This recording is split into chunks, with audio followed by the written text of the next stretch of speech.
So, you want to buy a Lamborghini Urus. Most people think this is Lamborghini betraying itself, a tractor company that swore it built raging bulls, not family SUVs. They're wrong. This SUV is the single most important vehicle in Lamborghini's history, the car that quietly saved the entire brand. And understanding it means understanding how a purist supercar maker got rich by building the exact thing it once mocked. Subscribe now, because by the end of this, you'll know why more than half of every single Lamborghini sold today is now this one SUV, and why owning it might just be the smartest or the dumbest six-figure purchase you will ever make. Let's start with the price, because with the Urus, the price is a moving target. The current car is the Urus SE, the plug-in hybrid with a base price around $262,000.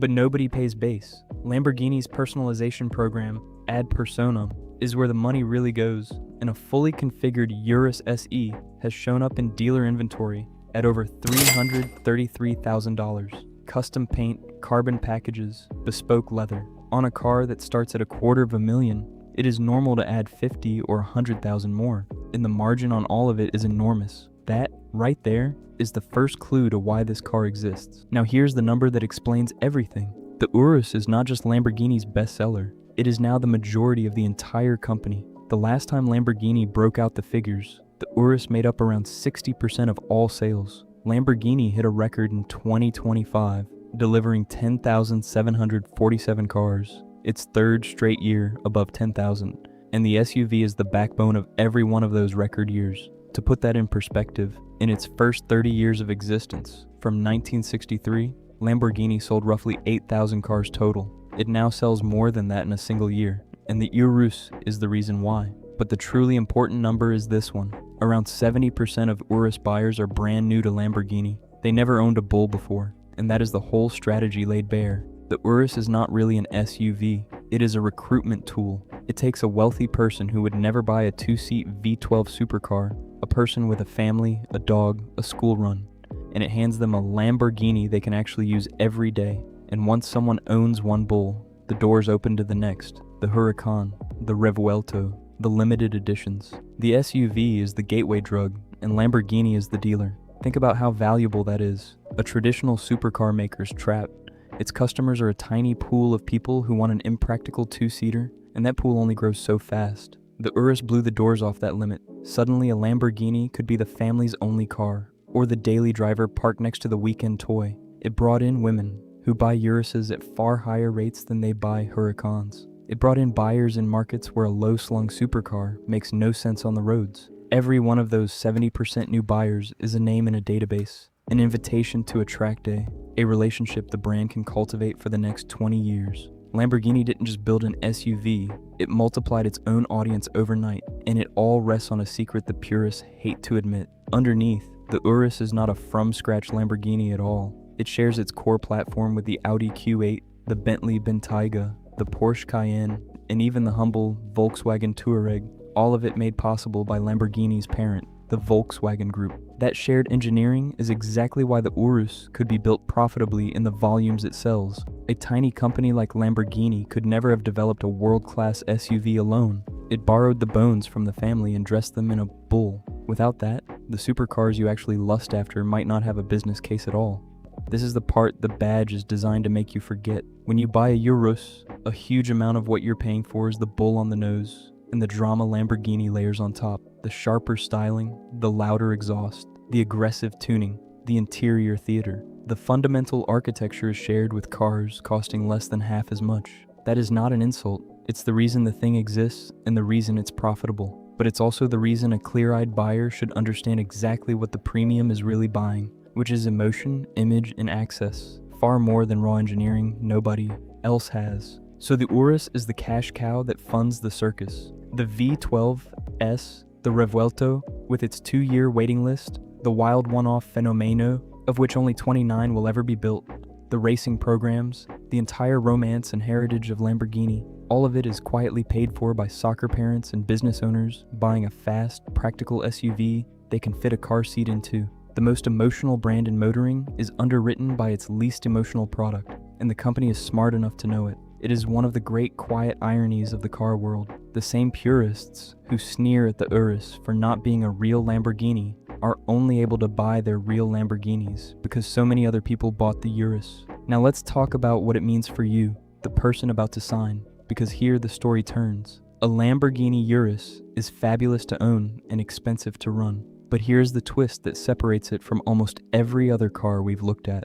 It depreciates slowly, genuinely slowly for a car at this price. Independent data has the Urus losing about 33% of its value over 5 years. That sounds like a lot until you learn that the average exotic hybrid SUV loses closer to 45%, and most SUVs and most cars in general lose 41 to 45% too. The Urus beats its entire category, and the brand new hybrid Urus SE, because it's sold out and in ferocious demand, has been trading used above its sticker price, one recent listing sitting nearly 38% over its original MSRP.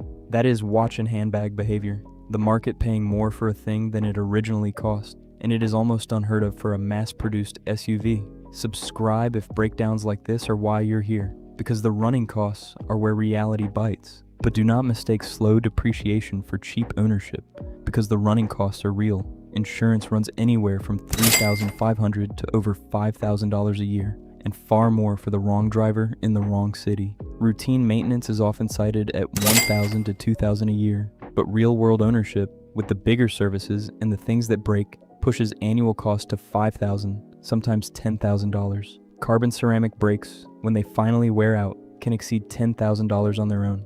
The Urus is, by Lamborghini standards, the cheapest of the family to maintain, which tells you everything about the rest of the family. So here's the honest picture, and it's the sunniest one in this entire series. Buy a Urus, and you're buying the one Lamborghini that behaves reasonably as an asset. It holds value better than its rivals. It's usable every day, and if you buy the right one at the right moment, you might barely lose money at all. The catch is simply the scale of the numbers. $250,000 to buy, 5 figures a year to run. This isn't a bargain.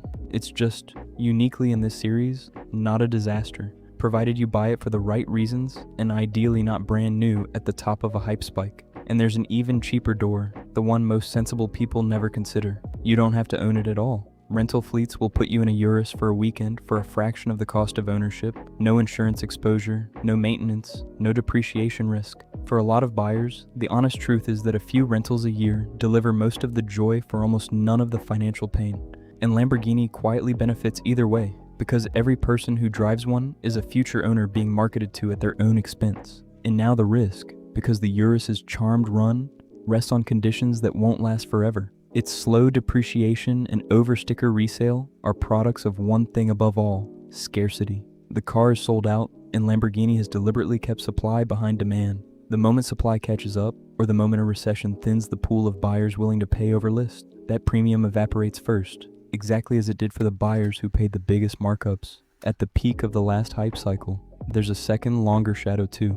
The Urus is going fully electric around the end of the decade, and nobody yet knows how the market will treat a silent, battery-powered Lamborghini SUV, or what that transition does to the values of today's combustion and hybrid cars. Slow depreciation is a tendency, not a law, and the people who forget that are the ones who buy at the top and call it an investment. Underneath all of it sits the smartest financial machine. In the supercar world, Lamborghini captures the fat margin on every Urus, built cheaply on shared Volkswagen underpinnings. It captures the ad personam personalization money, where options carry richer margins than the base car. It captures years of service revenue, and most valuable of all, it captures a customer, because 70% of Urus buyers are new, and a meaningful share will go on to buy a second, more profitable bull. The SUV pays the bills, and then it recruits the next supercar buyer. That is the whole business in one car. Time to answer the question that matters. How much does this cost you, and what do you get back? Let's run the math on 3 realistic versions of your Urus. Option 1, the new car buyer. You order a Urus SE, spec it up, pay $300,000. In today's sold-out market, you might hold that value or even sell above it for a year or two. But once supply catches up, expect the normal curve, roughly a third gone over 5 years, plus $8,000 to $12,000 a year to run. Call it $150,000 of total cost over 5 years. Steep by any normal standard, but for a Lamborghini, and against every other exotic in this series, remarkably contained. Option 2, the smart used play.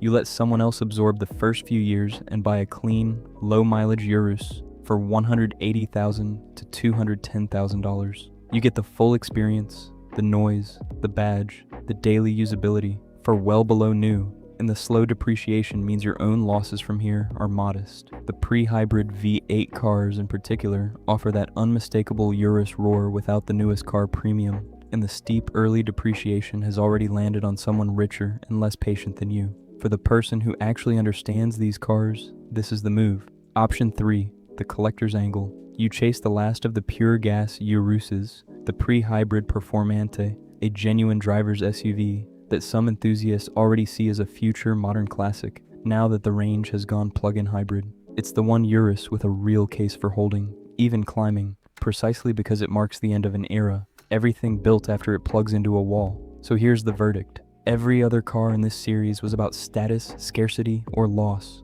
The Urus is about something colder and cleverer, survival. It's the car, a legendary supercar brand built to stay alive, and it works so well that it now funds everything else with the badge on it. It is the least romantic Lamborghini ever made, and the most important. Most supercars ask you what they cost. The Urus quietly asks a smarter, almost uncomfortable question. What if the sensible choice, the practical one, the very one the purists rolled their eyes at, was the real Lamborghini all along? Subscribe, and we'll do this again next time with the next machine that pretends to be a toy, or a compromise, or a sellout, and turns out to be the quiet engine funding everything else with the badge on it. Also, click this video here on my deep dive of owning a Bugatti.